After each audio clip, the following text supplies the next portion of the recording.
तो आज शुरू करते हैं आपका एक न्यू टॉपिक और न्यू चैप्टर जिसका नाम है अकाउंटिंग इक्वेशंस। तो आज हम न्यू चैप्टर शुरू करेंगे अपना इस क्लास के अंदर। अकाउंटिंग इक्वेशंस क्या होता है वो समझने से पहले आज मैं आपके साथ एक न्यू फाइनेंशियल स्टेटमेंट इंट्रोड्यूस करूंगी जो होती है बैलेंस शीट। क्या होती है? Balance sheet. बेटा बैलेंस मतलब कि कितना बच गया, ठीक है। तो जो भी बैलेंसेस हमारे बिजनेस के एंड में हमारे पास बच जाते हैं उसको हम लिखते हैं अपने बैलेंस शीट के अंदर। फॉर एग्जाम्पल मैंने बिजनेस शुरू किया, अब मेरे पे बिजनेस जब खत्म हुआ तो लैंड बचा, बिल्डिंग बची, स्टॉक बचा, कैश बचा, ठीक है, ये सारा सामान था। और मैंने किस किस से ले रखे थे पैसे उसका हिसाब बचा, जैसे पार्टनर्स से ले रखी थी कैपिटल, उसका हिसाब था मेरे पास, ठीक है। और मैंने क्रेडिटर्स से लोन ले रखा था और बैंक से भी लोन ले रखा था। तो इन सारी चीजों के हिसाब को ही हम क्या कहते हैं? Balance sheet. तो ये है हमारा बैलेंस शीट का फॉर्मेट। इस साइड हम लिखते हैं लाइबिलिटीज और इस साइड हम लिखते हैं एसेट्स। लाइबिलिटी और एसेट्स क्या होता है ये मैं आपको पहले ही समझा चुकी हूँ। लाइबिलिटीज मतलब ऐसी चीजें जो बिजनेस के ऊपर भार होती हैं या ऐसे पैसे जो हमने किसी और से लिए होते हैं बिजनेस करने के लिए। और एसेट्स मतलब जो चीजें हमें बिजनेस को रन करने में हेल्प करती हैं या हमारे लिए यूजफुल होती हैं उसको हम बोल देते हैं एसेट्स। तो आज आपको ये बात समझनी है कि जब हम बैलेंस शीट बनाते हैं तो लाइबिलिटी साइड्स और एसेट साइड्स का टोटल आपस में मैच करता है। मतलब जितनी हमारी लाइबिलिटीज है उतना ही हमारा क्या हो जाता है? एसेट हो जाता है। और लाइबिलिटीज में यहाँ पे जो एक वर्ड आपको देखने को मिलेगा जो कि है कैपिटल, जो कि है कैपिटल। कैपिटल मैंने आपको कई बार बताया है कि वो पैसा होता है जो ओनर हमारे बिजनेस के अंदर लगाता है, ठीक है। पर हमारे लिए वो लाइबिलिटी की तरह एक काम क्यों करता है? वो इंटरनल लाइबिलिटी की तरह काम क्यों करता है? क्योंकि बिजनेस को वो पैसा एंड में ओनर को वापस करना होता है। तो इसलिए जो कैपिटल है वो भी हमारी किस साइड दिखता है? लाइबिलिटी साइड ही दिखता है। कैपिटल, लोन और क्रेडिटर्स, ये लोन हमें वापस करना है तो ये सारा हमारा क्या हो गया? Liability side. और ये हमारा क्या हो गया? एसेट्स हो गया। दोनों का टोटल देखो 11,55,000 इधर है, 11,55,000 इधर है। इसका मतलब क्या हो रहा है कि जितने हमारे एसेट्स हैं, जितने हमारे एसेट्स हैं उसका टोटल किसके बराबर है? एसेट्स का टोटल आ रहा है लाइबिलिटीज, लाइबिलिटी प्लस कैपिटल के टोटल के बराबर। एसेट का टोटल किसके बराबर आ रहा है? लाइबिलिटी प्लस कैपिटल के टोटल के बराबर। तो यही हमारी मेन अकाउंटिंग इक्वेशन होती है। अकाउंटिंग इक्वेशंस के चैप्टर में हमें क्या करना होता है? डिफरेंट तरीके के क्वेश्चंस होते हैं, उनको हमें सॉल्व करना होता है, जिसमें से जो मेन टाइप ऑफ क्वेश्चन होते हैं आपको 10 से 12 ट्रांजेक्शन्स मिल जाती हैं और उसको आपको इस इक्वेशन के अंदर पुट करना होता है। तो आज हम जो क्वेश्चंस करेंगे वो इसी टाइप के क्वेश्चन करेंगे जिसमें हम अपनी अलग अलग ट्रांजेक्शन्स को इस इक्वेशन के अंदर पुट करने की कोशिश करेंगे। तो इसके अंदर पुट करने के लिए हमारे पास होने चाहिए कुछ बेसिक रूल्स। तो चलो मैं आपको सबसे पहले वो रूल्स समझा देती हूँ। So here are the rules for accounting equations. ये बेसिक रूल्स हैं जो आपको याद रखने हैं अकाउंटिंग इक्वेशंस बनाते टाइम। सबसे पहले क्या है? सबसे पहले हमारी अकाउंटिंग इक्वेशन लिखी है कि जो एसेट्स होता है वो किसके बराबर होता है? लाइबिलिटीज प्लस कैपिटल के। एसेट्स क्या होता है? जो हमारे बिजनेस को रन करने में हमारी हेल्प करता है। लाइबिलिटीज क्या होती हैं और कैपिटल क्या होता है? लाइबिलिटीज वो बोझ होती है बिजनेस पे जो हमने किसी बाहर वाले से लिया हो और कैपिटल वो बोझ होता है बिजनेस पे जो हमने किसी अंदर वाले से, बेसिकली आपने ओनर से लिया हो, ठीक है। अब सेकेंड रूल क्या है? Every transaction has at least 2 impacts. जितनी भी ट्रांजेक्शन हम अकाउंट में करेंगे वो कम से कम 2 अकाउंट्स को तो बेटा इफेक्ट करेगी। अगर कोई भी एक चीज होगी, जैसे कैश पे गुड्स खरीदे, ठीक है, तो इसने 2 अकाउंट्स को इफेक्ट कर दिया, एक कैश को एक स्टॉक को, एक कैश को एक स्टॉक को। क्योंकि कैश पे गुड्स खरीदोगे तो कैश बिजनेस से चला जाएगा और गुड्स बिजनेस में आ जाएंगे। कैश गया, गुड्स आए, तो कितने अकाउंट्स इफेक्ट हो गए? 2। तो हर एक ट्रांजेक्शन कम से कम 2 अकाउंट्स को तो इफेक्ट करती ही करती है। तीसरा रूल हो गया all expenses and losses. Expenses and losses मतलब बिजनेस के खर्चे या जो बिजनेस में नुकसान होते हैं आर डिडक्टेड फ्रॉम कैपिटल। क्योंकि देखो बेटा इसके अंदर 3 ही चीजें आई, एसेट्स आया, लाइबिलिटीज आया, कैपिटल आया। पर जब हम अकाउंट्स करेंगे ना तो हमारा जो हमें बेसिक में चीज पढ़नी है वो 5 फिंगर्स की तरह, जैसे हमारे हैंड में 5 फिंगर्स हैं, ऐसे हमें 5 अकाउंट्स की टर्म्स को हमेशा याद रखना है। पहली तो एसेट हो गई, दूसरी लायबिलिटीज हो गई, तीसरी कैपिटल हो गई, और जो दो बची वो बची एक्सपेंसेस और इनकम। कौन सी? एक्सपेंसेस और इनकम। एक्सपेंसेस के साथ लॉसेस चलते हैं, इनकम के साथ गेन्स चलता है।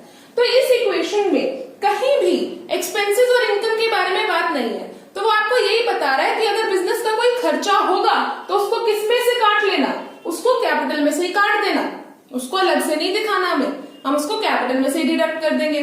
और अगले पॉइंट में बता रहा है कि अगर बिजनेस में कोई इनकम हो गई, कोई मुनाफा हो गया, गेन हो गया, मुनाफा हो गया, या इनकम जो उसकी डेली की कमाई हो रही है, उसको किस में लिख देना, उसको कैपिटल में ही ऐड कर देना।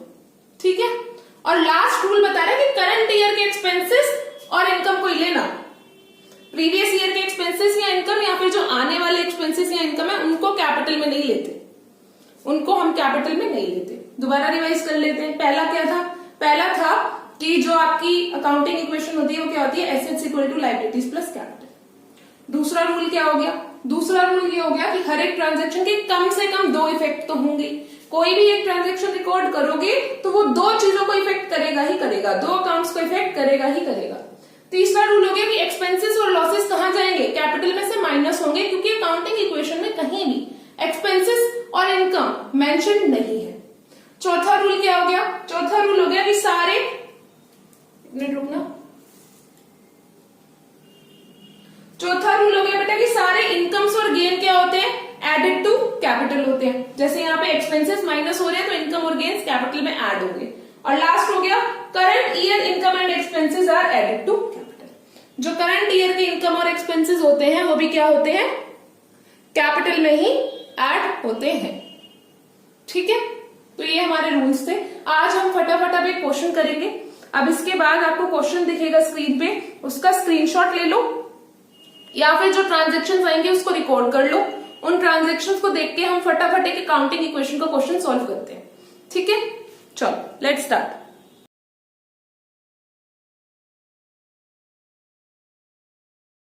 तो क्वेश्चन अच्छे से पढ़ लिया आप सबने। अब हम शुरू करते हैं अपना अकाउंटिंग इक्वेशन का क्वेश्चन बनाना।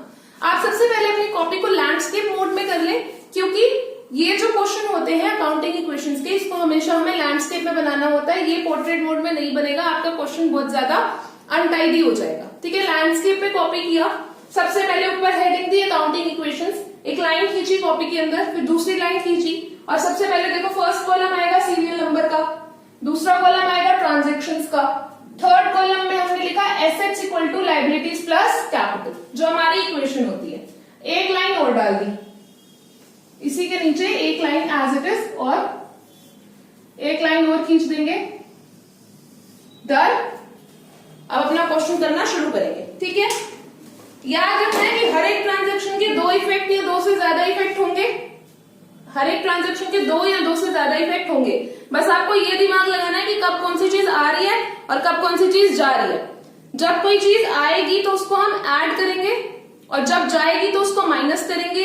याद रखना, जब हमें अकाउंट्स में कोई भी टर्म माइनस में दिखानी होती है तो उसके इर्द गिर्द हम ब्रैकेट लगा देते हैं। अगर ब्रैकेट के अंदर कोई टर्म है तो इसका मतलब अकाउंट्स में वो क्या है? माइनस में है। सबसे पहली हमारी ट्रांजेक्शन थी स्टार्टेड बिजनेस विद कैश, तो यहाँ पे लिखेंगे सीरियल नंबर 1 डाला, साथ साथ सॉल्व करना अभी। ठीक है, फिर लिखा started business with cash, started business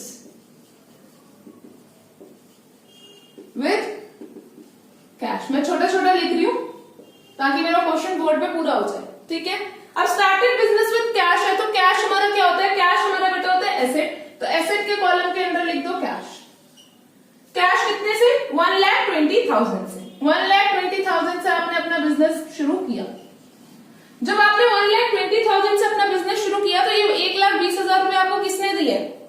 ये 1,20,000 रुपए हमें दिए हैं कैपिटल ने, मतलब ओनर ने, क्योंकि वहीं से हमारा बिजनेस शुरू हो रहा है। तो बिजनेस में कैपिटल के नीचे भी हम लिख देंगे 1,20,000। लायबिलिटीज अभी कुछ नहीं है, वहां 0 लिख देते हैं। ठीक है, अब यहाँ पे हम अपनी इक्वेशन को क्या करेंगे? बंद। जैसे ही एक इक्वेशन खत्म होगी उसको हम बंद कर देंगे, लाइन डाल के क्लोज कर दिया, नीचे उसको उतार लेंगे इक्वेशन, न्यू इक्वेशन आ गई नीचे। क्या आ गया? 1,20,000 आ गया हमारा,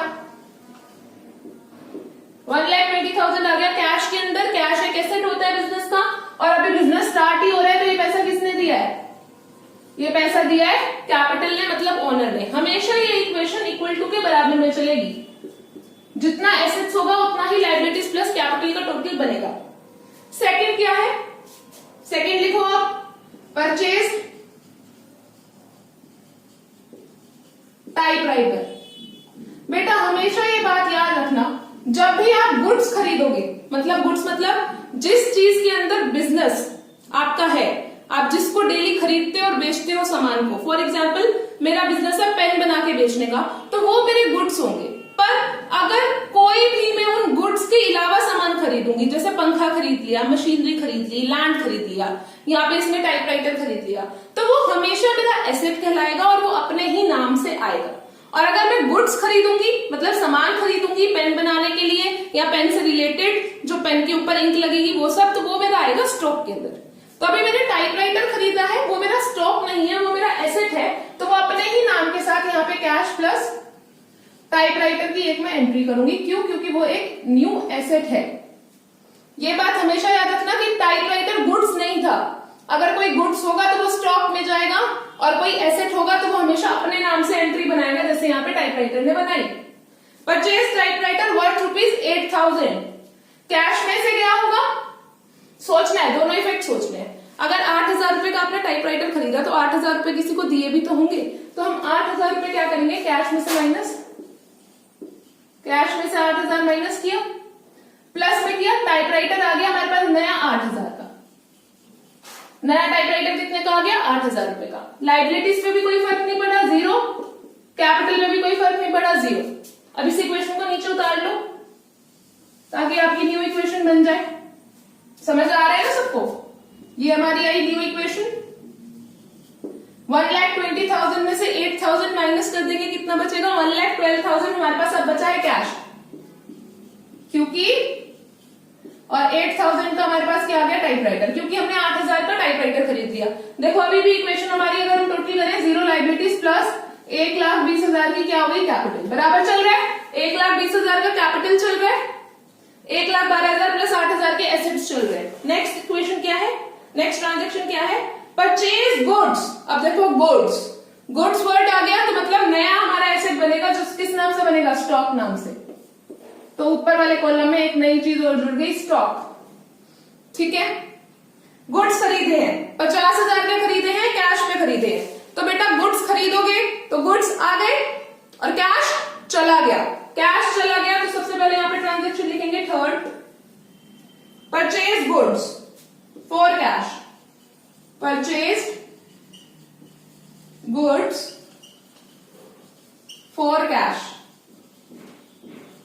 purchase goods for cash, purchase goods for cash.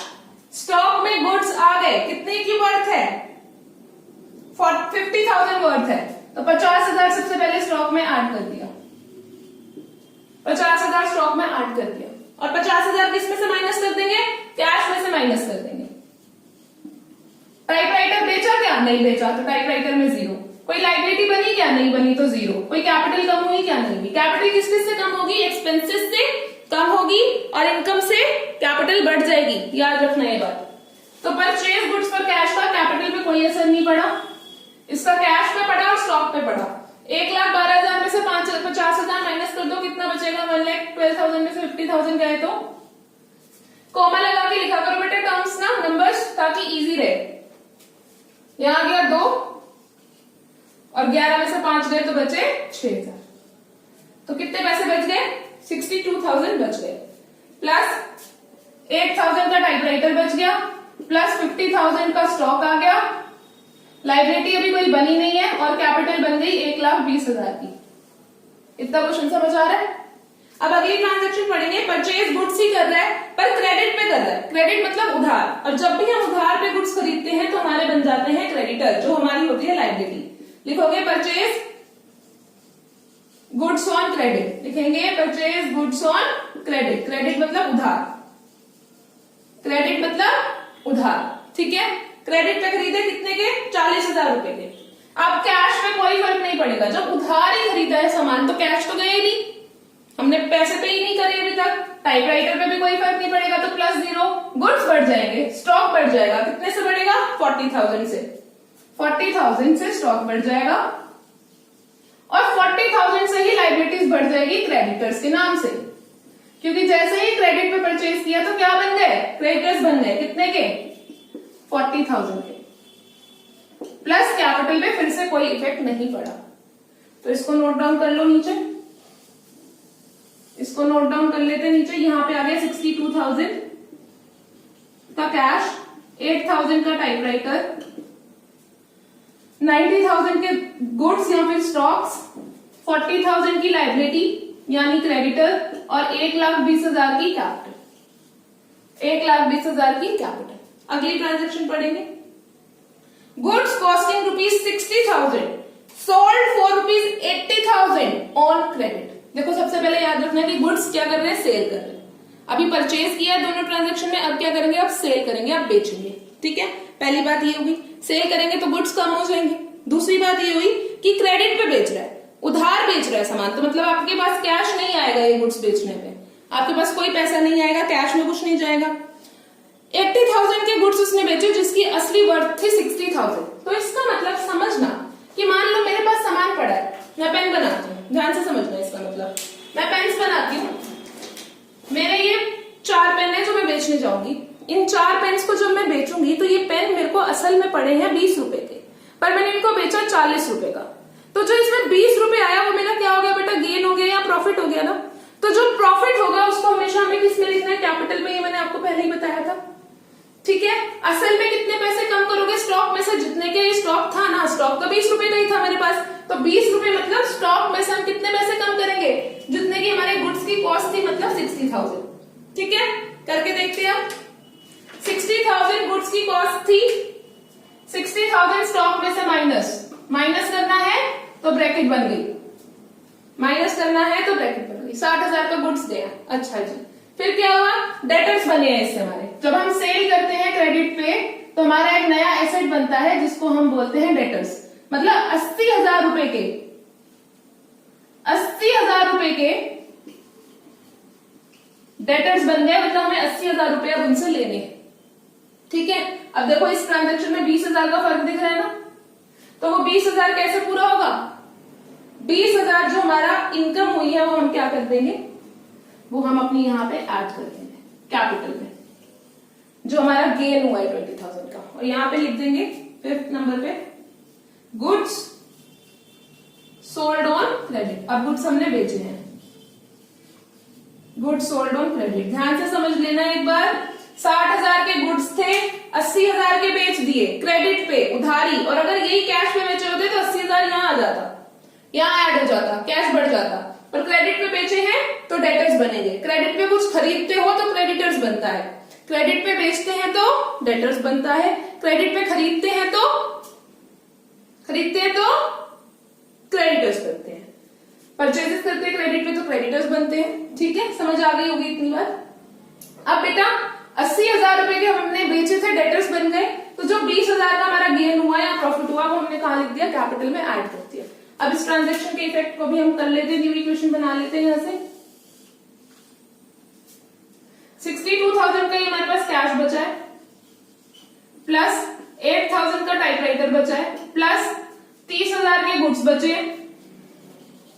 Plus 80,000 के डेटर्स हो गए, और इक्वल टू में 40,000 की हमारी क्या हो गई, 40,000 की हमारे क्रेडिटर्स हो गए, और कैपिटल कितने की चल रही है, 1,40,000 की। ठीक है, ये हमारी न्यू इक्वेशन हो गई। जहां जहां न्यू इक्वेशन आ रही है वहां हमें लिखते रहना कि न्यू इक्वेशन है। यहां पे न्यू इक्वेशन आई है, ये भी न्यू इक्वेशन थी, और अब ये फिर से न्यू आ गई। इसी इक्वेशन पे हम आगे ऑपरेट कर रहे हैं। ठीक है, हर एक ट्रांजेक्शन में जब आप न्यू इक्वेशन आओगे ना तो आप देखना आपका हमेशा एसेट साइड लाइबिलिटीज और कैपिटल के बराबर होगा, आप टोटल करोगे तो मैच करेगा। बस 3 ट्रांजेक्शन और रह गई। 6th ट्रांजेक्शन क्या है हमारी, 6th ट्रांजेक्शन है हमारी paid for rent and salaries. यहां लिखेंगे पेड रेंट एंड सैलरीज, यहां लिख दिया paid rent and salaries, paid rent and salaries. पे करेंगे बेटा तो क्या होगा, पे करेंगे तो क्या होगा बताओ, कैश आएगा या जाएगा, कोई चीज पे कर रहे हो तो ऑफकोर्स सी बात है कि बिजनेस में से कैश जाएगा। 1500 की रेंट थी, 1500 की रेंट थी और 1500 की रेंट थी और कितने की सैलरीज थी? 2000 की, 2000 की सैलरीज थी। माइनस कर दिया इसमें से, टाइपराइटर पे कोई फर्क नहीं पड़ा, गुड्स में से कोई फर्क नहीं पड़ा, डेटर्स में से कोई फर्क नहीं पड़ा, क्रेडिटर्स में कोई फर्क नहीं पड़ा। एक्सपेंसेस कहाँ जाते हैं, कहाँ डिडक्ट होते हैं जाके? एक्सपेंसेस डिडक्ट होते हैं कैपिटल में, तो कैपिटल पे फर्क पड़ेगा। 1500 और 2000 यहां से भी माइनस हो जाएगा, 1500 और 2000 यहां पे भी माइनस हो जाएगा। ठीक है बेटा, तो अब यहाँ पे न्यू इक्वेशन आ जाएगी, यहाँ पे न्यू इक्वेशन आ जाएगी। न्यू इक्वेशन बना लो अपनी। 62,000 में से माइनस करो, 62,000 में से माइनस करो 1500 और 2000। 1500 और 2000 कितने हो गए? 3500।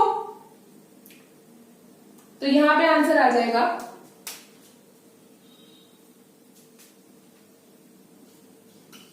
ये तो एज इट इज उतर जाएगा 8000, ये भी 30,000 एज इट इज उतरेगा, यहाँ पे 80,000 एज इट इज उतरेगा, यहां लगा इक्वल टू, यहाँ 40,000 प्लस में 58,500 और वहां पे बचेगा बेटा 1,40,000 में से पहले माइनस किया हमने 3,500, तो कितने बचे? 1,36,500। ठीक है, अब लास्ट की दो इक्वेशन से हम फटाफट करते हैं।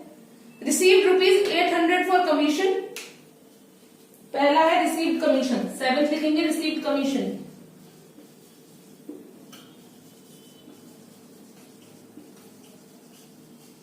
रिसीव्ड कमीशन, कमीशन रिसीव हो रही है तो कैश बढ़ जाएगा।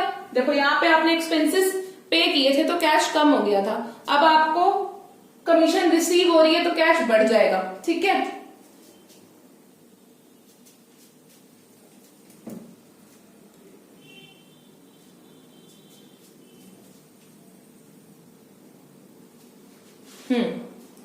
कैश रिसीव और कमीशन पे कर रहे थे, सॉरी सैलरीज और रेंट पे कर रहे थे तो कैश कम हो रहा था, अब कमीशन क्या हो रही है? रिसीव हो रही है तो कैश बढ़ जाएगा। तो अब जब कैश बढ़ जाएगा तो कितने से बढ़ेगा? ट्रांजैक्शन हमारी लिखी हुई है बेटा 800 फॉर कमीशन, 800 रुपए यहाँ पे ऐड कर देंगे और वहीं कैपिटल में भी 800 रुपीज हम क्या कर देंगे? ऐड कर देंगे, क्योंकि कमीशन एक हमारी इनकम हो गई और इनकम और एक्सपेंस हमेशा किसको इफेक्ट करेंगे? इनकम और एक्सपेंस हमेशा इफेक्ट करेंगे कैपिटल को, इनकम और एक्सपेंस हमेशा इफेक्ट करेंगे कैपिटल को। ठीक है बेटा, बस होने वाला है क्वेश्चन, डरना नहीं है, आपने बहुत अच्छे से अभी तक पढ़ाई की है, वेरी गुड। अब यहाँ पे प्लस कर लो 003 59,300 तो ये हो गया, प्लस में 8,000 का टाइपराइटर हो गया, प्लस बेटा 30,000 का स्टॉक, प्लस 80,000 का आपका क्या हो गया? 80,000 का आपका हो गया डेटर्स। क्रेडिटर्स अभी तक कितने के चल रहे थे? 40,000 के, और कैपिटल कितने की हो गई एंड में? करो प्लस 1,36,500 में 800, 1,37,300। ठीक है, लास्ट बची है, वेरी गुड, जिसका क्वेश्चन चल रहा है अभी तक साथ साथ, गुड। लास्ट इक्वेशन बची है हमारी withdraw for private use. Private use मतलब बेटा, प्राइवेट यूज मतलब जब ओनर बिजनेस में से पैसा निकालता है अपने लिए तो उसको हम बोलते हैं प्राइवेट यूज। तो अब यहाँ पे इसको हम बोलते हैं, इसके लिए टर्म क्या यूज करते हैं? हम क्या टर्म यूज करते हैं? ड्रॉइंग्स। क्या यूज करते हैं? ड्रॉइंग्स। तो यहाँ पे लिख दो ड्रॉइंग्स, ड्रॉइंग्स मेड।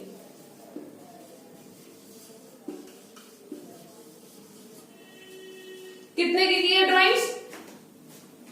5,000 की। अब उसने पैसा निकाला है बिजनेस में से तो कैश कम हो गया होगा 5,000 से, और 5,000 से ही उसकी कम कर देंगे कैपिटल, क्योंकि उसने ड्रॉ कर लिया पैसा। तो अब यहाँ पे हमारे जो अब आएगी अकाउंटिंग इक्वेशन वो हमारा फाइनल आंसर होगा। तो चेक कर देते हैं। 59,300 में से गए 5,000 तो कितना बचा? 54,300 बचा। इतने का हमारे पास बचा है कैश। 8,000 का हमारा बचा है टाइपराइटर।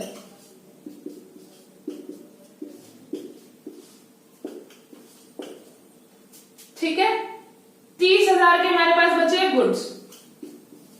ये सारे हमारे क्या चल रहे हैं? एसेट। और 80,000 के हमारे क्या है?